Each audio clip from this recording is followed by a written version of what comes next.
Este informe que vamos a ver ahora, que es muy breve, nos va a ayudar a recordar algunos detalles del terrible crimen de Lieny Tati Piñeiro. Lo vemos y después la charla con el doctor.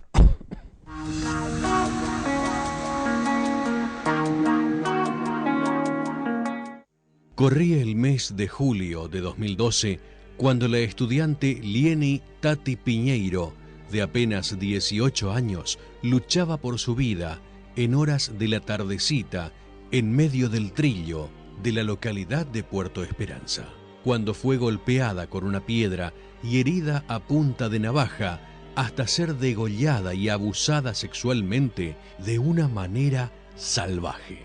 El atacante le bajó el pantalón, la ropa interior hasta los tobillos, le subió la campera y demás prendas hasta descubrir sus pechos y terminó la aberrante faena.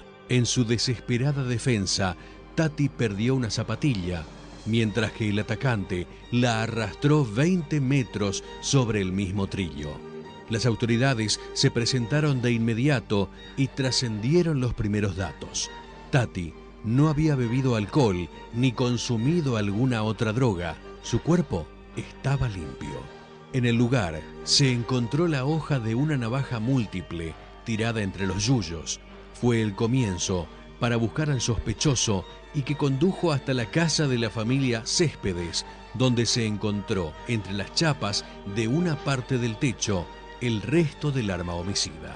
Para sumar claridad, fue una de las dos hermanas de Hernán Céspedes quien metió la mano y la extrajo, ya que de manera violenta se oponía al allanamiento que realizaba la justicia tras la orden de detención del sospechoso. Hoy, los padres de Hernán Céspedes también lloran a su hijo, ya que a días de su detención en la Unidad Regional Quinta de Puerto Esperanza, se presume que el joven, asustado, se colgó con los cordones de una zapatilla. Ambas familias coinciden en que el detenido no fue el asesino y arrojan sospechas sobre supuestos hijos del poder. Aunque para muchos persiste el interrogante, hay un 99,99% de coincidencia del ADN de Céspedes con el esperma hallado en el cuerpo de la joven violada, golpeada y degollada. Bueno, un crimen absolutamente atroz. Un hecho de singulares características. ¿Todo apunta a Céspedes, doctor? Mire, yo trataré de ser objetivo tratando de... Primero, ninguna duda cabe de que el lugar del hallazgo del cadáver ha sido el lugar del hecho. La mataron ahí. La mataron ahí. La violaron y la mataron ahí. Eso es, y está certificado por las constancias tanto planimétricas y técnicas y criminalísticas levantadas y las improntas halladas en el lugar del hecho. Es el lugar de hallazgo del cadáver, es el lugar donde ocurrieron los hechos. Si los hechos se desarrollaron en ese lugar, no hay duda alguna. Allí fue encontrada la piedra, donde se la golpeó, fue encontrado el pedazo de navajas que se señala en el informe. O sea, ninguna posibilidad de que hayan trasladado el cuerpo de un lugar a otro, doctor. El hecho ocurrió ahí. Ahí se desarrollaron los hechos y ahí fue el hallazgo del cadáver. Donde en ese trillo donde se vio en el informe ocurrieron los hechos. Eso como primera medida. Objetivamente, yo sin ánimo de polemizar y sin ánimo y respetando el dolor de ambas familias, porque aquí lo que no hemos podido completar es el proceso penal, dado que ha ocurrido este trágico hecho por el cual corre por una investigación paralela, que es el deceso del señor Céspedes. Ahora, objetivamente, lo que se puede señalar es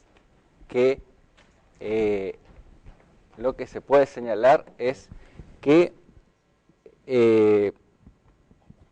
se han levantado y recolectado elementos y evidencias que apuntan a señalarlo al señor Céspedes como posible autor. Es decir, se han recabado suficientes evidencias para llevarlo al señor Céspedes a comparecer ante el señor juez instructor. Es decir, esas evidencias ¿Estamos hablando que de ADN, doctor? esas evidencias que se han levantado después se han cotejado a través del estudio de ADN y ha dado una coincidencia del 99,99%, no en una muestra, aproximadamente en más de 10 muestras se han levantado. En la muestra, el líquido seminal que se le ha traído a la víctima, en muestras halladas en la vivienda del señor Céspedes, con sangre perteneciente a la víctima, en muestras tomadas de la motocicleta perteneciente al señor Céspedes, muestras tomadas del casco perteneciente al señor Céspedes, ropa que tenía, que fue hallada dentro de la vivienda, escondida debajo de una letrina, arrojada dentro de una letrina, sumado a eso que en la vivienda que habitaba el señor Céspedes se ha encontrado parte del celular, dado que el celular, en el lugar del hecho se ha encontrado lo que sería la tapa posterior del celular. En la vivienda, al efectuarse el allanamiento ordenado por el señor juez instructor, se ha encontrado el celular de la víctima, y en la vivienda tal como decía el informe, en la vivienda de una de las hermanas, a pesar de la resistencia al procedimiento que tenía la hermana, se ha encontrado una navaja con la llamativa situación de que le faltaba una hoja, que coincide con la hoja hallada en el lugar del hecho. ¿Hay alguna posibilidad de que se haya podido entrar en de sospechas? Hay gente que sospecha de todo. ¿Que se haya podido adulterar el ADN? ¿Que se haya podido falsear la prueba de ADN? Mire, un ADN trucho, no haciendo y a veces por ahí sirven, y un caso actualísimo que el caso de las Ángeles, que hemos estado escuchando hablar del ADN toda la semana. Los más prestigiosos entendidos del tema dicen que es casi imposible. El tema no se puede, es una prueba donde ¿cómo yo hago para insertar el ADN de una persona en el cuerpo de una víctima? Es decir, ¿cómo lo realizo? ¿Cómo sin saber quién es la persona?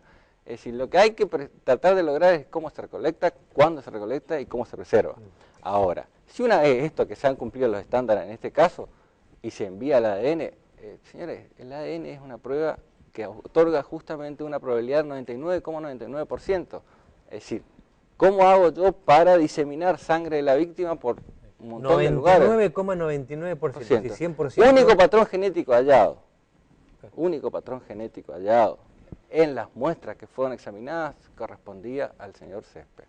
Único patrón genético. Cuando usted dice único patrón genético, a ver si se entiende, digamos, que todo apunta a él, o sea, los rastros... Si hubiera otro patrón genético en las muestras allá, se hubiese señalado que la existencia de otro patrón genético de carácter masculino... Hablando en criollo, digamos, ¿esto significa que Céspedes actuó solo, doctor? Eso significa que las improntas allá en el lugar no señalan la presencia de otra persona. O sea, no habría participado más que una sola persona. Y esa una sola persona... El único patrón genético hallado es del señor Céspedes. Y yo lo digo objetivamente porque esto inclusive ha salido en un matutino de esta ciudad, el informe del estudio de ADN, donde se habla del único patrón genético coincidente con la sangre del señor Céspedes. Único patrón genético. Acá se habló, en realidad no acá, se habla en esperanza de una fiesta sexual, una supuesta fiesta sexual. Si hubo algún tipo de fiesta, tuvo que haber ocurrido ahí. Ahí en ese lugar. En ese lugar. En ese lugar, porque el lugar del hallazgo del cuerpo es el lugar de ocurrido el hecho. Es decir, si hubo alguna fiesta, tuvo que haber ocurrido ahí. No hay constancias en todo el expediente y en toda la investigación. Nada ahí que revele que haya habido alguna... Lo único que se ha encontrado ahí son las declaraciones testimoniales de 3 personas que pasaban por el lugar que señalan la presencia de una motocicleta y que ellos propios en sus declaraciones las indican como de propiedad del señor Céspedes. Doctor Castelli, por otra parte, la chica no había ingerido alcohol. No había ingerido alcohol, no había ingerido drogas, es decir, eso está en los exámenes toxicológicos. O sea que para usted no hay nada que remita a ninguna fiesta en ninguna parte, digamos. Por lo menos no hay ninguna constancia en el expediente que haya señalado que haya habido alguna fiesta o que la menor haya participado. Es más, lo que sí podemos constatar y que está constatado que la menor estuvo en el establecimiento educacional al que concurría y que fue acompañada por una de sus compañeras hasta la esquina del Banco Nación, del Banco Nación de la localidad de Esperanza, y ahí se le pierde el rastro y después aparece la famosa afirmación del supermercado chino, donde se la ve pasar en una motocicleta, que después, por los dichos de una persona, se les indica como que la persona que la habría llevado en ese y que fue captada por la imagen de esa cámara sería el señor Céspedes.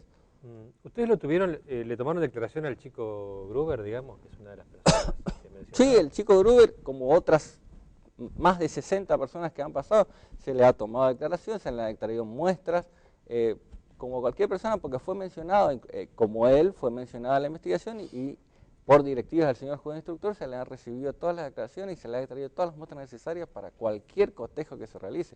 Es decir, manifestó lo que tenía que manifestar en su defensa, aclarando los hechos, es decir, no hubo... Yo lo escucho a usted atentamente, todos lo estamos escuchando. Él es bastante contundente, digamos, en lo que dice.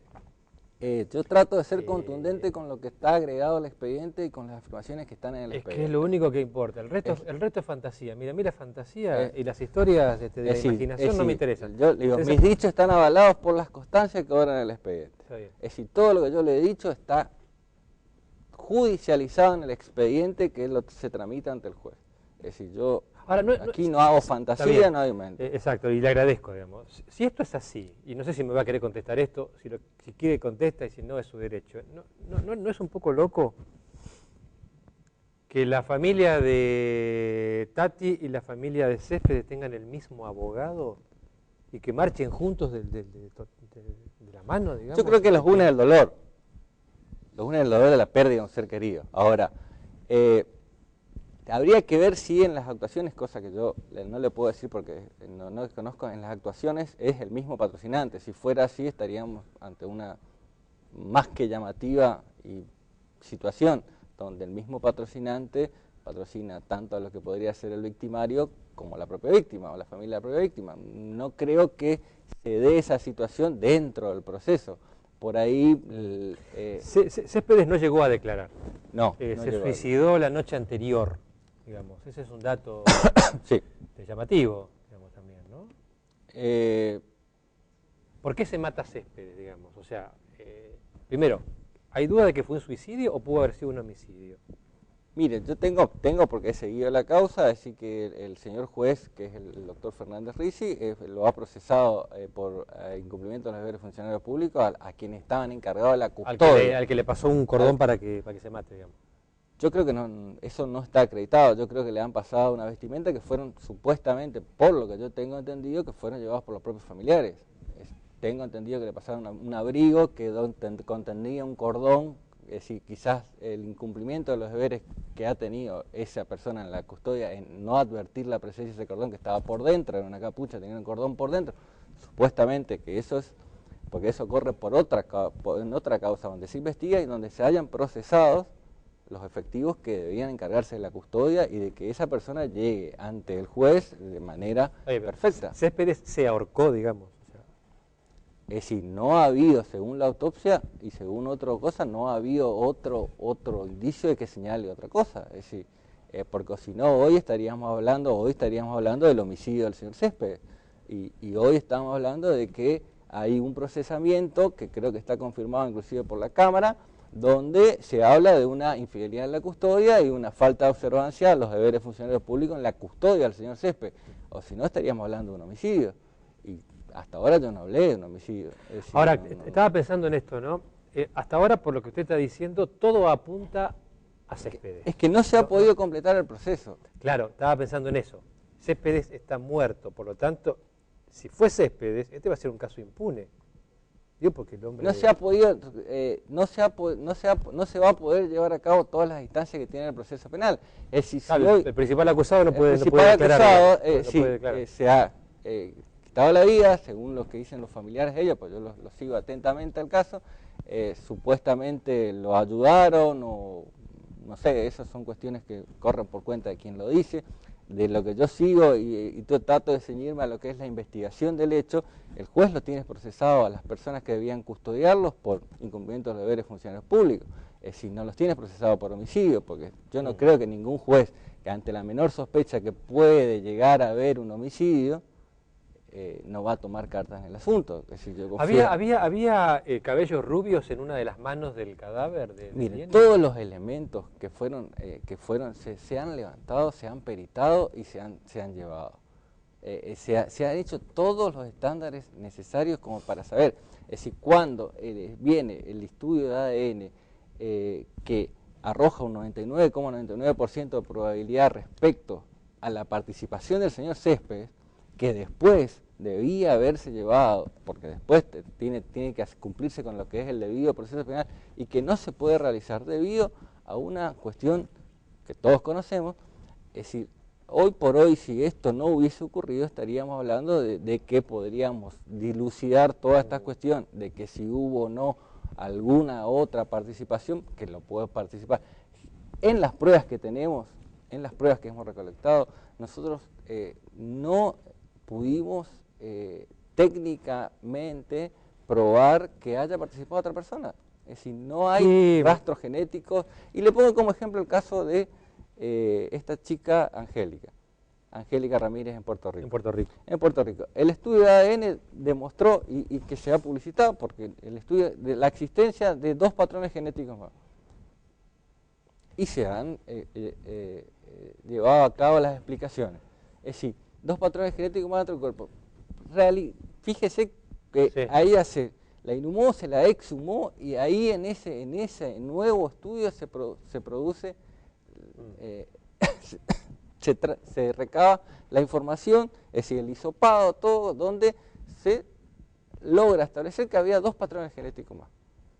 Y en ningún momento eso se ocultó, se publicitó. Es decir, aquí nosotros no, es decir, pareciera ser que nosotros hacemos una cadena como que es todo misterioso. No, mire, yo creo que últimamente la sociedad tiene acceso a todo. Nosotros estamos trabajando por y para la sociedad, es decir, no ocultamos nada, es decir, no se oculta nada, más en un caso publicitado donde absolutamente está todo el mundo con una lupa mirándonos. Claro, es decir, un caso vigilado, digamos. Señores, ni en los casos donde no existe eso se hace eso.